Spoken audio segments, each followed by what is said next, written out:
There's a lot of talking about you starting in Roth on this weekend. Can you tell us why you made the decision to put 2 races like this on your calendar? 2 big races like this? Why would I put 2 races like this on my calendar? They're the 2 biggest races in Europe, and in a perfect world, as I said before, I think in the perfect world these 2 events would be separated by many weeks and we could do both. But Roth for me has been wonderful. It's a fantastic event. It's an event I believe in. I've always said that. I've always supported it during my whole entire career, and it's an event that I'd like to go back and be successful at. I've always given my best there, and you know, I've won 4 times and had a second, and you know, I think I owe it more to the people and the fans that have been there.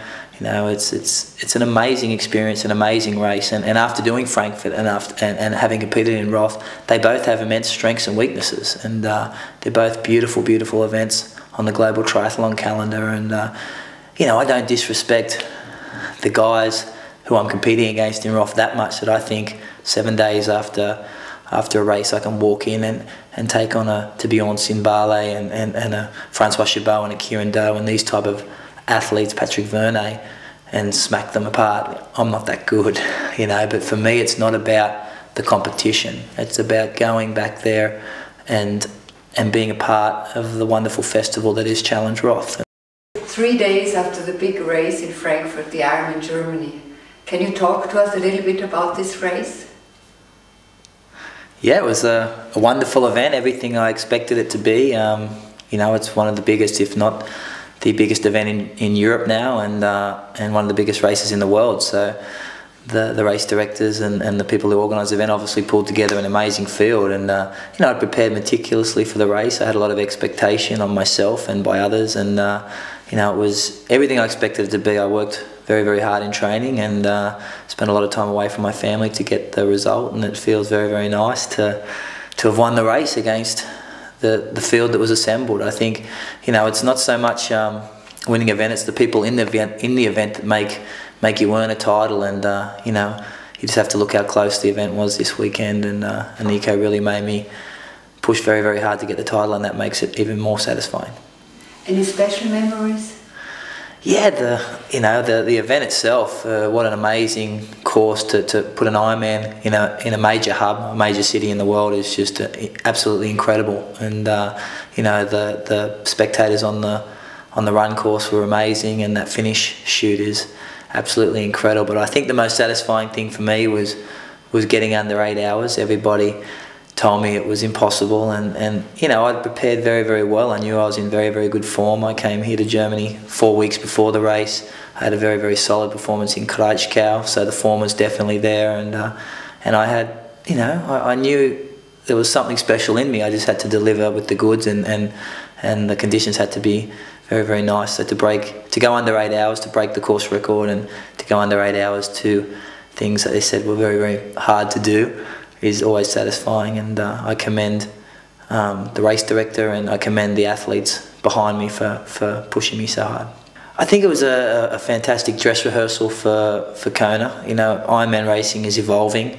You know, gone are the days where the individual is off the front and running, and it's a solo TV show. I think, you know, the depth of talent now across the world in these events are increasing every year, and so you have to evolve as an athlete if you want to be competitive. And you know, it was satisfying in the sense that there was a group of people who got off the bike together. I envisaged Kona being like that over the next few years, and it came down to a running race on tired legs, and so in that sense it was a very satisfying race, because we'd planned for that type of scenario.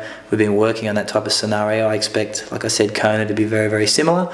And it was satisfying to get into a running race with a very solid runner, and to be able to come up with the goods.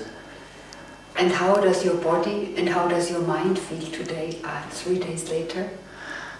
My body is tired, obviously. You know, Ironman mentally and physically very, very draining. The build-up and the preparation for an event of this magnitude is always tough. The mind is definitely tired.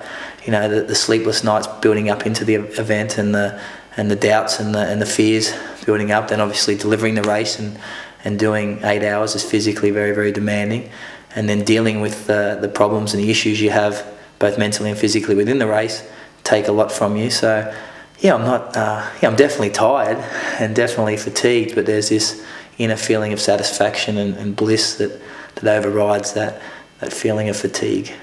The next big thing ahead of you is Roth, the challenge in Roth. What are your expectations of you and of this race?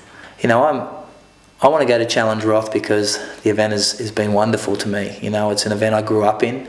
I've been there the last 5 years, and you know, I really, really have a lot of respect for the race, the people who put on the race, and more so the spectators and crowds who turn out to support us. And many of my friends now, many of my German friends reside in this area. I've really, you know, like I said, really grown up with this race. So for me, it's about supporting the event that's meant so much to me in my career. Even though I won last year, I always wanted to wave goodbye to everybody and say, hey, thank you very, very much for 5 years of racing. What do you plan next? How is your preparation for Kona? Before I leave for the United States and get together again with my family, it's 13 weeks now into Kona. That's always been the major objective of the year. Winning Frankfurt was a short-term objective, but defending in Kona is the primary objective of the season. You know, I think I've got the balance and the mix right now. I've been, you know, I won last year, I was very close the year before, and the year I was 6th, I was very close again. So I think, you know, the tweaking and the preparation is very, very sound. I'm very happy and content with how we prepare and look at Hawaii now. It's no longer a monkey on my back, and I think, you know, I'm very, very excited about going back as the world champion and trying to do something that only 3 others have ever been able to do, defend their world title. Mark Allen, Dave Scott, Tim DeBoom, some of the greatest Ironman athletes ever. And I feel like I'd like to join that club. And I'm very much looking forward to arriving in Kona as the world champion with the expectation, because that's how I tick. That's what makes me tick. I love expectation. I love pressure, and I love to perform. I guess I'm extroverted. And we're looking forward to seeing you there without a monkey on your shoulder. I think it will be a different Chris McCormack this time. Yeah, European champion. Thank you. Cheers.